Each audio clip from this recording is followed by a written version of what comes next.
Hello mga ka-DIY dyan, magandang araw po.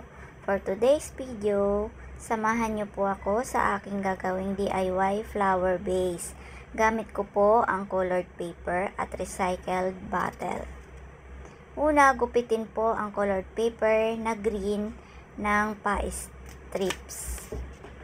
Yun po ang pagkakabitan natin ng mga flowers.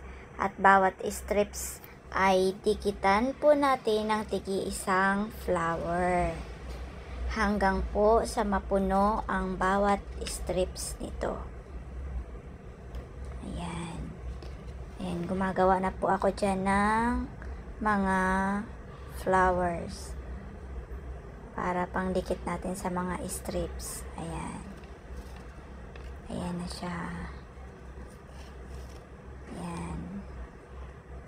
Ready na para pangdikit na siya sa sa mga strips niya.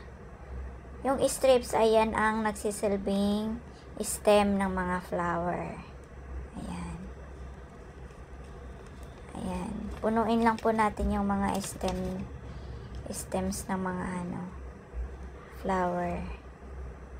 Ayan. At ang base pala na ginamit ko dyan ay recycled bottle. Nilagyan ko lang po ng konting design. At yan. Lapit nang matapos akong maglagay ng mga flower. At ayan, tapos na po. Perfect for display sa bahay.